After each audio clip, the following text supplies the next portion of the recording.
IndieBio's focus is on improving human and planetary health by investing in biotech companies that tackle the biggest challenge we face with disease, climate, food supply, and the overall well-being of the planet. We must think differently, rather reject conventional thinking, which is something I've learned from working with Arvind. I've learned that biotech has the potential for making massive systemic changes.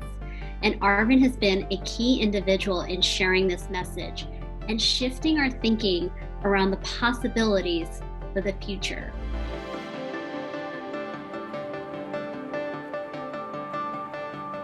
So I'm excited that you're here today, Arvind. We've entered a time in history when we've been given a choice: go back to the old ways or forge a new path, just as IndieBio has done by creating more opportunities for scientists. What role do you see scientists having in the future?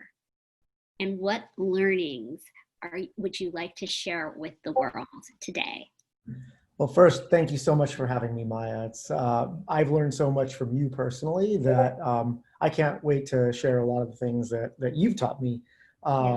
Really, truly, that's really shaped IndieBio and shaped how we are working with scientists. And, the scientists, it's amazing what COVID has done for science. Pre-COVID, the world was moving steadily and directly towards anti-science, where facts don't matter. Science is evil. And all of a sudden, within a month or two, it became starkly clear to everyone that only science can save them. Only science can pull the world's greatest economy out of a tailspin. We've got an entire global pandemic driving a supply and demand shock that the world really hasn't seen before. In 1918, they didn't shut down the economy, just millions and millions of people died. And so to prevent that, we really have done unprecedented things to the global economy. And so scientists are working feverishly overnight, all night, every night, in order to produce vaccines, diagnostics, and other products and services that are going to help alleviate and eventually eliminate this current pandemic. But more importantly, and this is where people don't really see it as much, across all different supply chains, scientists are now being engaged in order to unlock different areas, whether it's supply chains of shipping, consumer electronics from China to the US, and how do you make sure that there's no cross-contamination moving forward, and how do you actually grow food in a way that doesn't cause the next pandemic. So, I think from now on, scientists are going to become so important that in 20 years, I think every company will actually have a chief science officer. But Google will have a chief science officer. It won't be a separate thing. There won't be like, oh, biotech or life sciences is over there. Life sciences will merge into every other company in the same exact way information technology did. And so when I think about biotech or biology as a technology, what I'm actually thinking about is how biology is the technology that's going to power the next century of huge consumer and enterprise companies. And I think that's a shift in thinking that is subtle but profound when you understand what it says. In the same exact way, information technology reinvented how we shop, reinvented how we communicate, and all of these other ways that it's revolutionized life in the last 50 years, biology as a technology is going to reinvent how we're eating, how we're building the world around us. And this is going to power the world's biggest consumer enterprise companies the world has ever seen. That is so cool. I love that biology as a technology is coming to the forefront. I'm a big environmentalist, fan of nature. It just feels like we are slowly moving into alignment with living more in harmony with nature and understanding it better. And I know that you are you're a big outdoors person. You've spent a lot of time outside exploring mountains and climbing, and that has really influenced your relationship with the work that you do now. And I know that it's something that you're very passionate with sharing with a broader community of not just scientists, but with people to question and ask important questions. And so I know you have a book coming out in October, is it? Do you want to share a little bit about that? It's called Decoding the World. And funny enough, I randomly, actually, it was about my desk, have a copy of the cover. Oh, wow. Right here. That's cool. So I wrote this book. It's called Decoding the World with Poe Bronson, a roadmap for the questioner. And the book is really a buddy story about Poe and I and the IndieBio team going out and looking at the world and enlisting scientists to join the cause of solving the world's biggest problems and the things that we learn along the way. And we just want to share that with the reader. And so we go out to try to help demystify how confusing it is today to live in such an uncertain world. And the world is going to continue being more and more uncertain. Climate change is going to drive more pandemics, and we'll get to that in a little bit later. But so with all of this uncertainty, gig economy is now taking over normal jobs. It's how does one navigate the world that way? And this book hopefully gives a framework for someone to understand that question and answer it for themselves. Well, I'm excited to read that when it comes out in October. Yes, October. And you have been such a force in the venture capital community and world of scientists in helping move resources, really valuable resources, to investing in these biology as a technology. So what opportunities lie ahead in this new normal that we're experiencing for the venture capital community to become more engaged in our work with scientists and investment? Great question. And I mean, it's kind of funny. I talked to other VCs, and some of them that are more consumer focused and things like that are like, oh gosh, we're really just have nothing to do. Or like all deals have fallen apart, or deals, as demand has crashed.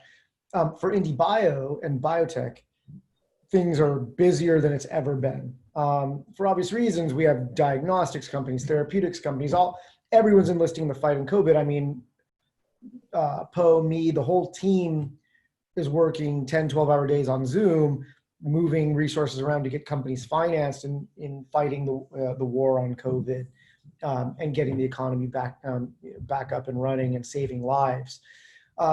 And so I think one of the great unintended consequences of COVID is that people understand that climate change, if this was like a stick of dynamite in terms of the chaos, like climate change is the nuclear bomb, right? Like that, and that's coming, right? Like, and so hopefully people can see into the future a little bit and start to be more incentivized to plan now and prepare through reducing their consumption, but also by investing in companies that can move the needle on that. And so, for me, I'll never stop working to bring Series A, Series B, Series C investors into looking at these types of opportunities, because they're going to be consumer driven. I firmly believe, and my portfolio and IndieBio's brand has been built partially on the fact that we want to create technologies and consumer companies that allow people to vote with their dollars on curing climate change. That's incredible. So voting with your dollars to mitigate climate change. And I know this is a super important thing for you because you have two young daughters, and they're, watching their dad get up every day and take on these really important issues in the world. So, thank you for caring so much for human and planetary health, because that's what we at IndieBio have absolutely devoted our lives to improving. So I know there will be some very exciting news coming up in the future around ways more people can get involved in investing in biotech. Do you That's want right. to talk And about that? yeah, so one of the things we're building right now is what's called the Genesis Consortium. The Genesis Consortium is a group, a consortium of investors that are both corporate as well as venture capital based, um, that will put money into early stage life science companies and do it in a limited partner sort of fashion. And so this consortium will run events and kind of raise awareness and help drive the cause towards these types of solutions, because only biology has the true massive potential to drive human and planetary health outcomes. So the Genesis, there's more to talk about later on that, but Awesome. yeah, it's an exciting thing we're starting to put together today. Great. Well, thank you for helping to move all these valuable resources towards really important places, which brings me to my last question. What are the opportunities that lie ahead for all of us to become more engaged with building a better future? Yeah. Well, number one, taking action, right? I think that's the number one thing all of us can do is look around you. What are the things that you can do that, vote with your actions and vote with your dollars, right? Mm-hmm. I can buy less meat, right? I can eat less meat. I can walk instead of drive, right? I can do the things, locally, right? Like obviously some people have to commute to work, things like that. I could choose to take um, public transportation sometimes. And of course, everyone should do what they can. And I think a lot of people don't make any change any change because they see going all the way to an austere sort of lifestyle as being the only, the way that you're doing something, but it's not true. Even, a little bit gets you started on the road, and then you continue to do so. For scientists, I get calls all the time from people in world-renowned labs that are working on different areas like neuroscience and stuff like that. And they'll call and say, Arvind, I understand now that climate change is the most important thing that's affecting us. What should we be working on? How do we solve that? And so, one of the things that I've realized is for every scientist we fund at IndieBio, there's tons out there that aren't even coming to IndieBio or going anywhere because they haven't de-risked the idea enough to be able to feel like there's something there. And so from my vantage point now at IndieBio, after building this for the last 6 years, I see to that horizon.